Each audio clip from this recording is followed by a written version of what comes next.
How's it going, guys? My name is Felipe. I'm making this video because I want to explain my experience and just kind of go over it. Studying Japanese for 3 years now, and I want to kind of go over what I know so far, what I'm currently doing, and kind of tips and tricks if you're interested in going down this road of um, studying Japanese and being fully immersed. Um, yeah, I've been doing it for 3 years, so let's just get to it. So, I started to study Japanese in, I have it in my calendar. Let's see. I know it's somewhere in February. Let's see.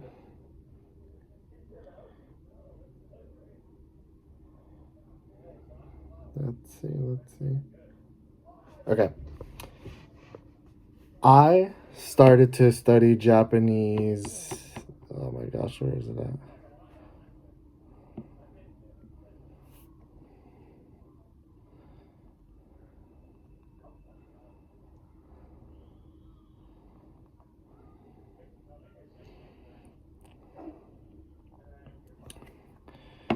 Okay. I started studying Japanese, and I believe it was like midway year 2022. I believe that's what it was. And when I first started, I started with, it was around my birthday, I remember, or a little bit before my birthday. I kind of had already started self-studying. However, I wasn't fully committed. I didn't have some type of thing to keep me accountable. And my brother-in-law came along and for my birthday, because everyone kind of around me knew what I was doing. They let me know like that for my birthday I got a subscription of like Duolingo, the pro version. The version that lets you study unlimitedly and doesn't get you any type of um, like losing of heart so that you can't study anymore for that day. If you ever studied on Duolingo, you'll know that when you study on there, and if you run out of hearts or any type of like things like that, it's kind of like you pay to win, pay to study type of thing. So my brother-in-law came along and he got me a year subscription of that. So I took advantage of it. I was doing the lessons at first, but then I quickly realized that I need to learn kana to truly understand how to read and learn new words, and kind of use that skill as a focal point so that it can lead into many different skills in the Japanese language. So, Duolingo, I went crazy with hiragana and katakana. I didn't study kanji on there. And we'll go into kanji later. So, from my perspective, I can say that Duolingo for hiragana and katakana, to learn those kana and their readings, I would say that it's a good thing to learn from there, because it's repetitive, it's systematic, it gives you immediate feedback when you're wrong or right, and that's what you need early on, right? So went ahead, I learned katakana, hiragana I would say within maybe like a 3-month period. Feeling on top of the world, 3 months, man, I fucking got this shit down. I got hiragana and katakana down. No way this is like what it is, right? So I go ahead and go along, and I start to try to practice the things that I'm learning on Duolingo. Quickly found out that when you learn on Duolingo, you're learning like rote responding. And that's what you get if you guys are in the Japanese studying community. That's why you get people online always like bagging on like the mizu kudasai or keiki kudasai or gohan kudasai, because they target you on Duolingo. Like if you're gonna go on a trip to Japan and you want to have some words to kind of get through it. Um, which by all means, if that's your goal with studying Japanese, then Duolingo might be a good option. However, that wasn't my goal. My goal was to, and still is to this day, to have a heartful, meaningful conversation with the native speaker, so that they fully understand just everything that I am bringing when it comes to a conversation. And sometimes, and also someday later on down the line of my life, I want to go ahead and go travel rural parts of Japan and really be independent with surviving with my language skills. That's another goal of mine. So, anyways, going back to studying for 3 years already. So, when did I decide to go off of Duolingo and get off that platform? Because I'm pretty sure whoever's watching this video on YouTube is kind of deciding that, like, because they're seeing a lot of things about Duolingo. I would advise you, from my personal experience, learn hiragana and katakana first from there. Maybe some basic grammar, your particles, your ni, ga, wa, like all those particles, the basic ones, and then get off of it. What I would recommend you doing from there is I would recommend you getting Genki textbook 1. This is just a workbook, but it comes with also a textbook, and I would go through the lessons on there. You know, there is tons of options when it comes to textbooks. Genki is one of the textbooks that I recommend because, just like you're seeing someone telling you about it. I heard someone tell me about it. And once I opened the book, I understood it because it's English and in Japanese. So I would go through maybe 2 of those textbooks first, stay disciplined, and then from there, I would actually just start reading. Like that, I think that's the hardest part, is just start reading, because when you start reading, you start to learn a bunch of new words, and you start to learn how to pronounce the kana fluently. You're not going to know what you're reading. You're not going to know. However, it's good practice, right? You want to keep repetition so you don't forget these things. You want to try to have conversations with native speakers. You want to try to have conversations with someone who is maybe a N4, N3. I recommend HelloTalk. HelloTalk is a great app.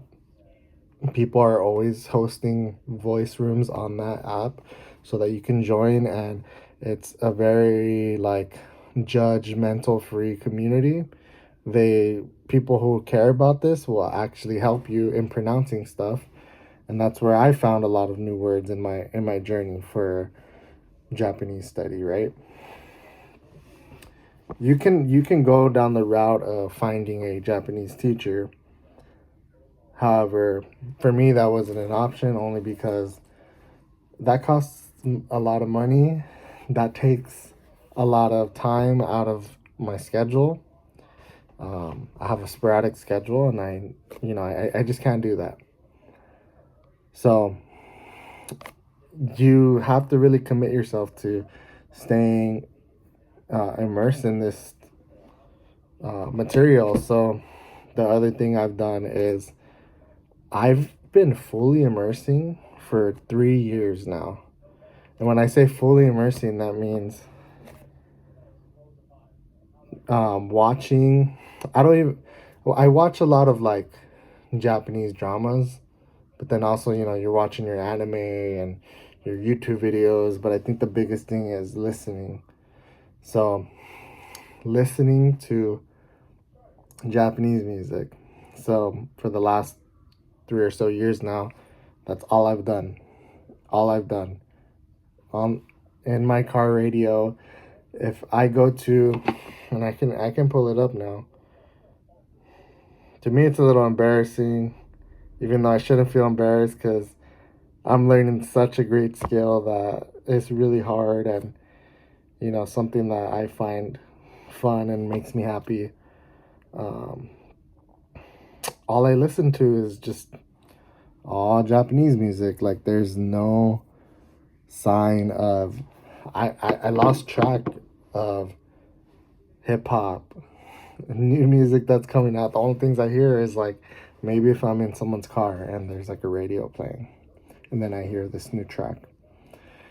But if you're fully immersed and you're watching all these things and hearing these things, your brain starts to pick these things up, and it kind of gets molded within your day and within what you're seeing. I mean, I've heard people say things, and then they show the book or the action to it, and that just really helps you. Especially when you're listening to music and maybe you're looking at a music video, and then someone, they say the words like Shino blah blah blah, and then someone dies, and then like those things help, right? Now, once you're in that pattern, you need to stick into that pattern. You need to stick into every single day having some type of goal. And I'm not talking about I'm going to learn 15 kanji every single day. Because to be honest, that's really hard. Like, I think a lot of people will make those type of goals for them that are too ambitious for a non-native foreign speaker. Like, that's really difficult. However, it might not be as difficult for someone who is already speaking a language, an East Asian language, right? Like, I mean, we see Chinese and Korean people pick up Japanese super quick because the structure of their language is, for the most part, similar. So, that for us it's hard because the origin of our language, the language that I'm speaking, English, is Latin. So it's very difficult to go from Roman Latin words to these picture symbolic kana, right? Totally different ballgame. Now, the last thing I'm going to talk about is kanji, and just overall making it fun, because I think there's been times where I go a few days without studying, and I'm like, man, like, it's really difficult because now I'm learning all these readings for kunyomi and onyomi, and like it's getting way out of hand. Like, it's not a race. I've come to learn that it's really not a race, and I feel like when I first started, I was racing myself, and like, not racing myself. Yeah, I would say that, like, kind of just really putting pressure on myself that this is a race that needs to be finished. I think this journey will never be finished if you're a non-native learning a brand new language. And I think when it comes to kanji, you need to take your time with it. Things that I recommend for kanji is, when I first started, I started with this book. It's called Kanji Look and Learn. And to be honest, it was good. Like, I think it helped with just breaking down like the kanji that did look like what it was. So like mouth, kuchi looks like the actual mouth. ka, he, like fire. Like, I would say that looks like a fire, right? Like, so, however, when you go down the book route, and if that's your steez, and you feel like book writing things is best for you, then do it by all means. My goals is not writing. I've completely ruled out writing from my study plan a long time ago. And I did so because the practicality of it is like, when will I ever use this unless like I am going to live inside Japan, or I have a job that needs me to write in kana, right? So I just wrote it out because those are not my goals. My goal is to, like I said earlier in this video, to have a meaningful conversation with someone and have them fully understand what I am saying. Talking about kanji more, when it comes to kanji, I highly prefer wani kani. And people will say, what, like, wani kani is expensive, you get charged every month. However, I found it such an investment after one of my really good friends told me about it and I started doing it consistently. It has helped me learn so much when it comes to kanji. What's nice about it, it tells you your data on how many kanji you know, how many kanji you're learning, and it kind of gives you the specs of them. It kind of gives you the specs of what it is you're learning. So right now, I am Wani Kani level 8. How many levels is there? Man, there's 60. How long have I been doing Wani Kani? I would say almost 2 years now. And I'm level 8 only. However, being level 8, I already know, let's see. So here we go. Here are the stats. Being level 8 Wani Kani for like a little bit over 2 years now, or a year and a half. I remember I started October of last year. So, how many radicals do I know in kanji? I know 151. How many kanjis do I actually know? I know 198. But how many of those kanji make a vocabulary, and how many vocabulary do I know according to this app? 507.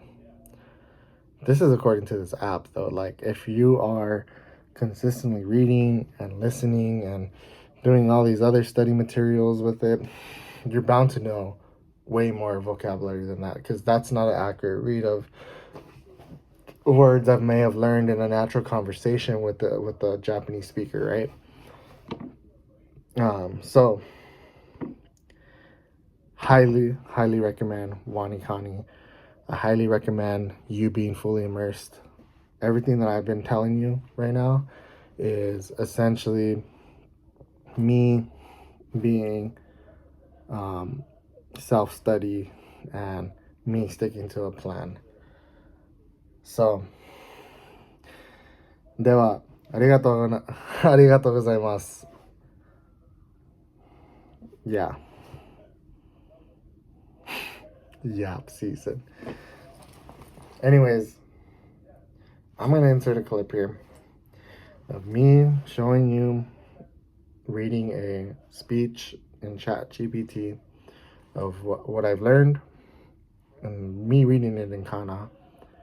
I think me coming up with a novel example of how I'm speaking Japanese is a little difficult for me, only because I don't get a lot of practice speaking.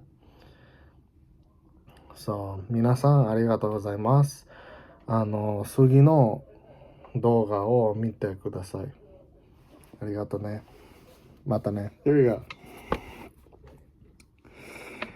はじめまして。私の名前はフェリペです。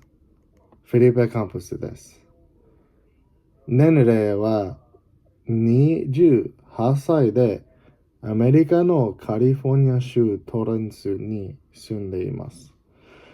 大学院で修士号を習得し、現在は BCBA として働います。Oh my gosh. 働いています。主に自閉スペクトラム症の子供たちと一緒に仕事をしています。今の一番の趣味は日本語を柔道的に勉強することです。歌詞を見なくても日本語の歌を何曲か歌うことができます。日本語には2回言ったことがあります。最後にsorry, let me say that sentence again. 最後に言った時は今までの勉強の成果を感じることができ、日本人の方と会話をしたり、友達を作ったりすることができました。この文章は ChatGPT の助けを借りて作りましたが、私がどれだけ一生懸命日本語を勉強してきた日本語を勉強して日本語を勉強してきたか Okay, one moment. 日本語を勉強してきたかのテストでもあります。どうぞよろしくお願いします。So, what did I say? Hi, my name is Felipe Campos. I'm 28 years old. I reside in the state of California, and I live in Torrance, California. I went to, I have a master's degree, and I'm a BCBA, and I work mainly with children that are on the autism spectrum.